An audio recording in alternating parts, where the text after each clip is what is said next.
ద్వాపర యుగంలో అవతరించిన కృష్ణ పరమాత్మకి అనేక పేర్లు ఉన్నవి. బాలకునిగా ఉన్నప్పుడు బాలకృష్ణుడు వేణుగానంతో గోపికల మనసు రంజింపజేసిన సమయంలో మురళీధరుడు, గోవర్ధనగిరిని ఎత్తి గోకులాన్ని కాపాడినప్పుడు గోవర్ధనగిరిధారి, మహాభారత యుద్ధంలో పార్థునికి సారథిగా వచ్చినప్పుడు పార్థసారథి. ఈ విధంగా భగవంతుని నామాల పట్టిక పెంచుతూ పోవచ్చును.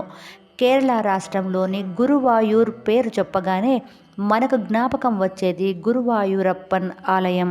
ఇప్పుడు అదే ఊరిలో కృష్ణుని అంశగా కొలువై ఉన్న పార్థసారథిని దర్శించుకుందాం. ఈ విగ్రహం పరమశివుని అంశగా భావించబడే జగద్గురు ఆదిశంకరాచార్యుల వారిచే ప్రతిష్ఠించబడడం ఒక విశిష్టత. ఈ పార్థసారథి ఆలయ చరిత్ర తెలుసుకుందాము. కార్తీక మాస శుక్లపక్ష ఏకాదశి నాడు లక్షలాది మంది భక్తులు ఉపవాసం చేసి గురువాయూరప్పన్ని దర్శనానికి వచ్చే పవిత్రమైన రోజు.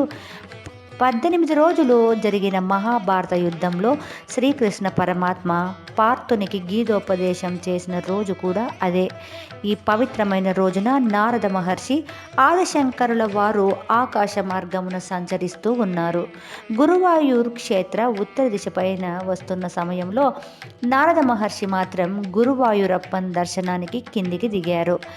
పరమశివుని అంశ అయిన ఆదిశంకరుల వారు ఆకాశంలోనే సంచరిస్తూ ఉన్నారు.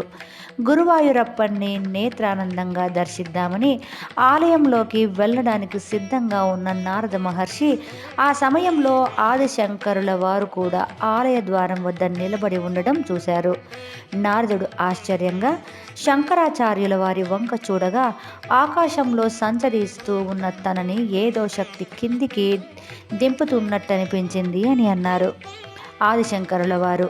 అదే సమయంలో అక్కడ జరుగుతున్న గురువాయూరప్పన్ ఊరేగింపు వారు నిలబడిన చోటుకు వచ్చి ఆగగా ఆదిశంకరుల వారు గురువాయూరప్పన్ని సేవించారు.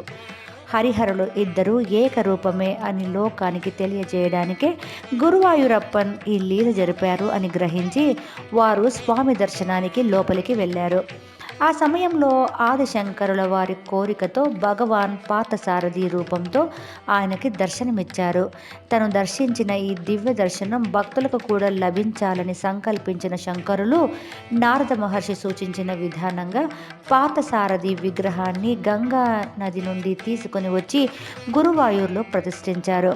ఆదిశంకరుల వారు మహావిష్ణువు విగ్రహాన్ని వెతుకుతూ గంగా నదికి వెళ్ళారు.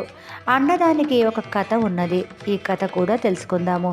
మహాభారత యుద్ధం తర్వాత కృష్ణుని పార్థసారథి రూపాన్ని దర్శించాలని కోరుకున్నది కుంతీదేవి. కుంతీదేవి ఆశను నెరవేర్చాడు కృష్ణుడు. పిదప విదరుడు పార్థసారథి విగ్రహం తయారు చేయించి కుంతీదేవికి ఇవ్వగా ఆ విగ్రహాన్ని నిత్యం పూజించినది కుంతీదేవి. ద్వాపర యుగం అంతమయ్యే సమయంలో నారద మహర్షి ఉత్తర్వు ప్రకారం గంగా నదిలో పార్థసారథి విగ్రహాన్ని వదిలివేయడమైనది. కలియుగంలో తనని భక్తులు దర్శించడం కోసం భగవంతుడు చేసిన లీల ఇదే. ఈ విగ్రహాన్ని తీసుకుని రావడానికే ఆదిశంకరుల వారు గంగా నదికి వెళ్ళారు. కృష్ణ అవతారాన్ని ముఖ్యమైన 2 భాగాలుగా విభజించవచ్చును. బాలకృష్ణునిగా చూపించిన లీలలు, రెండవది పరిపూర్ణత కలిగిన కృష్ణ పరమాత్మ గురువాయూరులో ఈ 2 రూపాలతో దర్శనమివ్వడం వలన గురువాయూరు మహామహిమాన్వితమైనదని తెలుస్తోంది. ఐహికాలను, పురాణ కథలు చూశాము. ఆలయాన్ని దర్శిద్దాం. పార్థసారథి గర్భగుడి నల్ల రాతితో రథరూపంగా 2 పక్కల తెల్లని అశ్వాలు లాగుతున్నట్లుగా ఈ కట్టడం అపూర్వమైనది. రథరూపంలోని గర్భగుడిని కాంచీపురం నుండి తీసుకువచ్చిన శిల్పులచే నిర్మింపబడినది. పార్థసారథి పెరుమాళ్ నిలబడిన భంగిమలో చేతిలో పాంచజన్యము, చేతిలో కొరడా ధరించి చిరునవ్వుతో దర్శనానుగ్రహం కలిగిస్తాడు. మహాభారత కాలంలో కుంతీదేవి పూజించిన విగ్రహం అని తలుచుకోగానే మన దేహం పులకరిస్తుంది. గణేశునికి ప్రత్యేక సన్నిధి ఉన్నది. నిత్యం ప్రాతకాలమున గణపతి హోమం జరుగుతుంది. తూర్పు దిక్కున తూర్పు దక్షిణ దిశలో నవగ్రహ సన్నిధి ఉన్నది. కలియుగ వరదుడు అయ్యప్పన్కి దక్షిణ పడమట దిశగా ప్రత్యేక సన్నిధి ఉన్నది. అక్కడ అయ్యప్పన్కి నెయ్యి అభిషేక నీరాజన సేవ ప్రసిద్ధం. ఒక బ్రహ్మ రాక్షసునికి ఇక్కడ సన్నిధి ఉన్నది. ఉత్తర పడమరగా ఆదిశంకరుల వారికి ప్రత్యేక సన్నిధి ఉన్నది. శంకర జయంతి ఇక్కడ ఘన వైభవంగా చేస్తారు. హరిహరులకు భేదం లేదు అనడానికి ఈ ఆలయం ఒక గొప్ప నిదర్శనం. లోక సమస్త సుఖినో భవంతు. రేపటి తరానికి బతుకు భద్రతలతో పాటు భారతీయత కూడా నేర్పించాలి.